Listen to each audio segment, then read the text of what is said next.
প্রথম বিশ্বযুদ্ধেই কয়েক কোটি মানুষ শেষ, দ্বিতীয় বিশ্বযুদ্ধেই আরো কয়েক কোটি মানুষ শেষ, আর সামনে যে নিউক্লিয়ার যুদ্ধ হতে যাচ্ছে আল্লাহু আলাম কবে হবে, এবং এটা হইলে যে কি হবে পৃথিবীর অবস্থা আল্লাহই ভালো জানে। এমন নিউক্লিয়ার ওয়েপন্স আছে যেটা আসমানে যদি বিস্ফোরণ ঘটানো হয় তাহলে ওই দেশের সমস্ত ইলেকট্রনিক জিনিসগুলো নষ্ট হয়ে যাবে। বুঝতে পারেন না? কথা বোম মারতে হবে না পৃথিবীতে, মাটিতে বোমটা মারতে হবে না, আসমানে বিস্ফোরণ করে দিবে, তাতে আপনার পুরো দেশের যত ইলেকট্রনিক ডিভাইস আছে সব ড্যামেজ। এটা এই যুগ।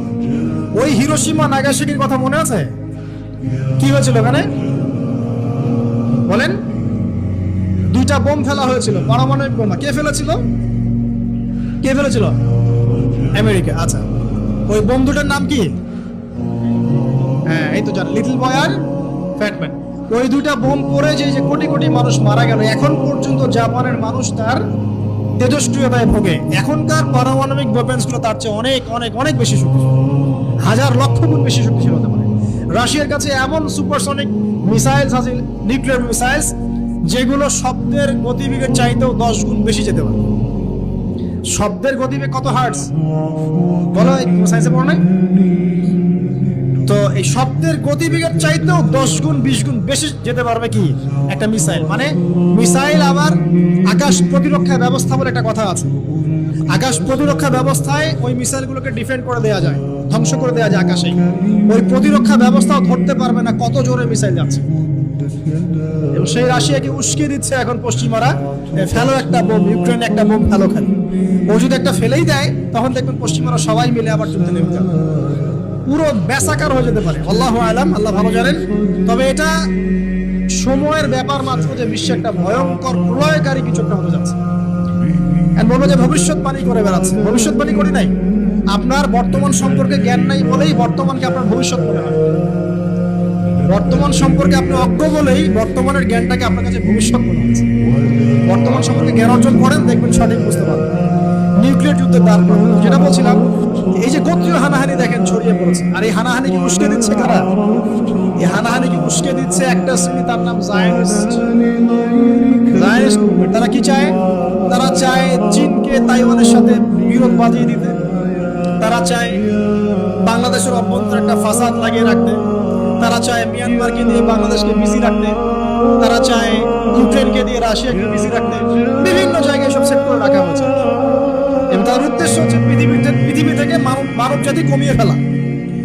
এবং আস্তে আস্তে যেন ওদের যে agenda, they want to rule the world, তারা সারা ওয়ার্ল্ডটাকে রুল করতে চায় এবং ইসলামকে পুরো মুছে ফেলতে চায়। এবং ইসলাম শুধু না, ধর্মতাত্ত্বিক যে কোনো কনসেপ্ট আসলেই ওটাকে মুছে ফেলতে চায়। যে কোনো ধর্মকেই তারা সহ্য করতে পারছে না। তো এই উদ্দেশ্য বাস্তবায়নের জন্য তারা এই কাজগুলো করে বেড়াচ্ছে। আইয়ামে জাহিলিয়াতের সেই যে সুন্নাত, ওই যে জাহিলিয়াত এখন সারা বিশ্বে ভাবে ছড়িয়ে পড়ছে। অতএব আপনার চোখ কান খোলা রাখতে হবে। ভয়ঙ্কর অবস্থা সামনে। দেখেন না, গভর্নমেন্ট বলছে এখন সামনে ভয়ঙ্কর খাদ্য সংকট দেখা দিবে, কৃষিজ দিকে ফোকাস করতে বলছে এবং নিজেদের খাদ্য উৎপন্ন করার দিকে মনোযোগী হতে বলছে। এই কথাগুলো 5 বছর থেকে বলি নাই, তখন তো খারেজি হয়ে গেছিলাম। এখন এই কথাগুলো খোদ আমাদের দেশের প্রাইম মিনিস্টারও বলছেন, আলহামদুলিল্লাহ, তাকেও সেই বুঝ আল্লাহ পাক দান করেছেন। তো এই যে কথাগুলো, এগুলো কোনো অনেক গল্প কাহিনী না। যারা ওয়ার্ল্ড অ্যাফেয়ার্স বোঝেন তারা জানেন যে বিশ্ব এখন একটা ভয়ঙ্কর একটা অবস্থার সম্মুখীন হয়েছে। এটা আপনারা বুঝতে হয়তো দেরি করে ফেলছেন। আল্লাহ পাক আপনাদেরকে বোঝার তৌফিক দান করুন, আমিন। শেষ কথা বলি, ওই দ্বন্দ্বটা কিন্তু দেশ থেকে দেশ ছড়িয়েছে, যেমন ঠিক একইভাবে ধর্মের মধ্যেও ছড়িয়েছে। ধর্মের মধ্যেও আমরা কিন্তু বহু দলে ভাগ হয়ে গেছি। এমনকি মুসলিমদের মধ্যেও আমরা শততা বিভক্ত বিভিন্ন দলে আছে না? এক দল আরেক দলের লোকদেরকে সহ্য করতে পারে না, আরেক দল আরেক দলের ইমামকে সহ্য করতে পারে না। হ্যাঁ, এক সংগঠন আরেক সংগঠনকে সহ্য করতে পারে না। এই যে গোত্রীয় হানাহানির সুন্নত, ওই আইয়ামে জাহিলিয়াতের সুন্নত, এটা এখন মুসলিমদের মধ্যেও ঢুকে পড়েছে।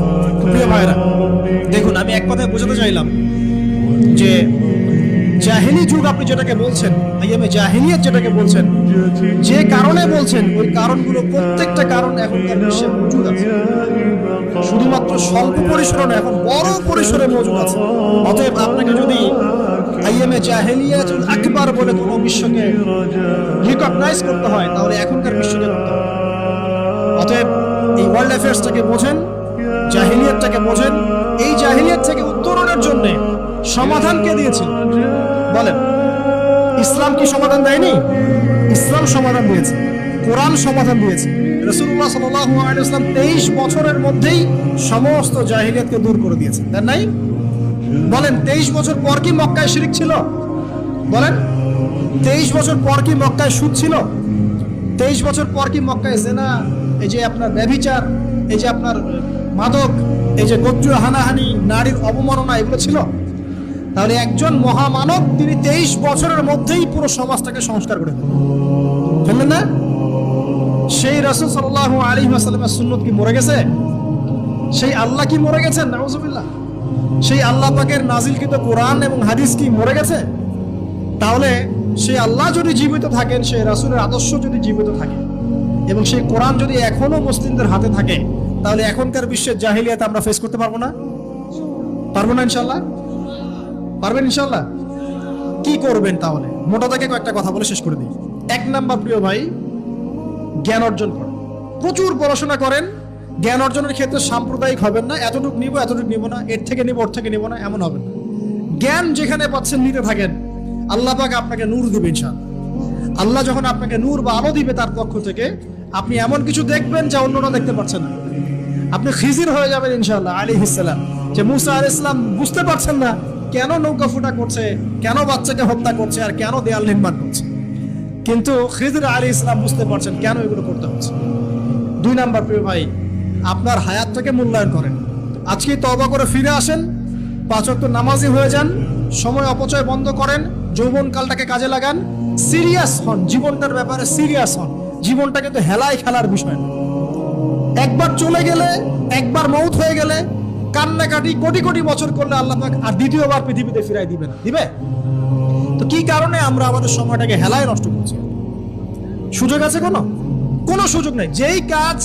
যেই কাজের পরকালীন কোনো ফায়দা নাই, সেই কাজে আমি নাই। সোজা কথা বোঝেন? যেই কাজে পরকালের কোনো ফায়দা নাই সেখানে আমি নাই, এরকম আকীদা লাগবে। ইলম অর্জন করবেন কেন? পরকালের ফায়দা আছে তাই। নামাজ কেন পড়বেন? পরকালে ফায়দা আছে তাই। প্রেমের সম্পর্ক করব না কেন? পরকালে ফায়দা নাই তাই। এই গান এই মিউজিক শুনবো না কেন? আমি পরকালে কোনো ফায়দা নাই তাই। আমি অহেতুক এসব টিকটকের পিছনে ঘুরবো না কেন? পরকালে কোনো ফায়দা নাই তাই। যে কাজ পরকালে ফায়দা দিবে আমি সেই কাজে আছি। পারা যাবে ইনশাআল্লাহ? আল্লাহ তৌফিক দান করুন। যুবক ভাইদেরকে আমি অনুরোধ করবো যে আপনাদের যৌবনটা আগামী মুসলিম উম্মার ভবিষ্যৎ। এই যে বলে না যে জাতির কাণ্ডারি হবে অমুক তমুক, কেউ জাতির কাণ্ডারি হতে পারবে না। জাতির কাণ্ডারি যদি হতে চায় তাহলে মুসলিম যুবকরাই হতে পারবে। যারা সারাদিন মাদকদ্রব্য সেবন করে এরা জাতিকে কিচ্ছু দিতে পারবে না। যারা সারাদিন হকি স্টিক নিয়ে ঘুরছে আর নির্মমভাবে মানুষকে মারছে, এরা জীবনেও জাতিকে কিচ্ছু দিতে পারবে না। ফাসাদ সৃষ্টি করা ছাড়া কিচ্ছু করতে পারবে না। দেশকে, জাতিকে এবং উম্মাকে যদি এগিয়ে নিতে হয় শুধু মুসলিম যুবকরাই পারবে ইনশাআল্লাহ। এবং কারা পারবে?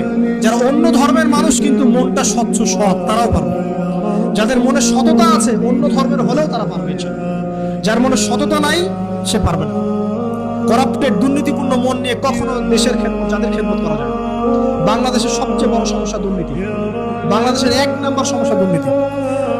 দুর্নীতি যদি না থাকতো আর সমস্ত কালো টাকা যদি সাদা করা যেত, বাংলাদেশের মানুষকে আজকে না খেয়ে মরতে হতো। 65% মানুষকে আজকে এই খাবারের সংকটে ভুগতে হতো না। সামনের দিনগুলো কঠিন হবে, ভয়াবহ হবে, এটা সবাই বুঝতে পারছে, হয়তো শুধু আপনারা পারছেন না। আল্লাহ পাক আপনাদেরকে বোঝার তৌফিক দান করুন, আমিন। সামনে যান, নিজের জীবনকে কাজে লাগান, যৌবনকে কাজে লাগান, একটা হালাল রিজিক সার্চ করে অল্প রিজিকে সন্তুষ্ট হয়ে যান। উচ্চাভিলাষী হবেন না। উচ্চাভিলাষী হওয়ার দরকার নাই। যতটুকু আসছে আলহামদুলিল্লাহ, এটুকুর মধ্যেই সন্তুষ্ট থাকেন। পারবেন ইনশাআল্লাহ। সামনে যাবেন, আদর্শ পরিবার গড়বেন। পরিবারের মধ্যে ইসলাম থাকবে। পরিবারের পিতা হবে ইব্রাহিম, পরিবার সন্তান হবে ইসমাইল, পরিবারের স্ত্রী হবে হাজরা অথবা সারা আলাইহিস সালাম।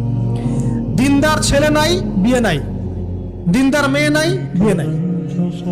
ওই যেটা আপনি মনে করছেন রূপ সৌন্দর্য হাবিজাবি, কিচ্ছু থাকবে না ভাই, কিচ্ছু থাকবে না। 1 বছর 2 বছর পরে সব শেষ। দিনদার স্ত্রী পাবেন, চোখ বন্ধ করে বিয়ে করে ফেলবেন। আর দিনদার স্বামী পাবেন, বিয়ে করে ফেলবেন। আমার স্বামী কত বড় ব্যাংকের চাকরি করে, কত বড় ডিগ্রি, কত বড় সার্টিফিকেট, এটা পরের ইস্যু। আগের ইস্যু হচ্ছে আমার স্বামী নামাজ পড়ে কিনা, এই লোক আমার স্বামী হতে চাচ্ছে, এর দাঁড়িয়ে আছে কিনা, ইসলাম পালন করে কিনা, ইসলামের প্রতি ভালো ধারণা আছে কিনা, সে আমাকে পর্দায় রাখবে কিনা, এগুলো বড় জিনিস। পরিবার করব ইসলামিক ভিত্তিতে, ইসলাম নাই পরিবার নাই। এমনকি পরিবার গড়ার পরেও যদি দেখেন যে পরিবারের সদস্যদেরকে বোঝাতে বোঝাতে আপনি ক্লান্ত হয়ে যাচ্ছেন, পরিবারের সদস্যদেরকে দিন বোঝাতে আপনি ক্লান্ত, কিছুতেই দিন বুঝতে চায় না, আপনি আসহাবুল কাহাফ হয়ে যান। তাও বুঝেন নাই? আপনি নিজের চটকায় তেল দেন, ওটা বাদ দেন, ওর কবরের হিসাব ওর ছেড়ে দেন, আপনি ইব্রাহিম হয়ে যান, আপনি আসহাবুল কাহাফ হয়ে যান, তাও ভালো। ইসলাম নিয়ে কোনো কম্প্রোমাইজ নাই। পরিবারের সদস্যরাও যদি আল্লাহর পথে চলার ক্ষেত্রে প্রতিবন্ধকতা সৃষ্টি করে, বাদ দিয়ে দেন, দরকার নেই। আল্লাহর জমিন প্রশস্ত, আল্লাহর জমিন প্রশস্ত, আল্লাহর রিজিক প্রশস্ত, আল্লাহ পাক উত্তম আরো কিছু দিবেন আপনাকে ইনশাআল্লাহ। খেয়াল রাখবেন, পরিবারের মধ্যে ইসলাম থাকতে হবে। এখানে কিন্তু আপনাকে কেউ বাধা দিবে না, এর কর্তা আপনি নিজেই। আল্লাহ পাক তৌফিক এনায়েত করুন, আমিন।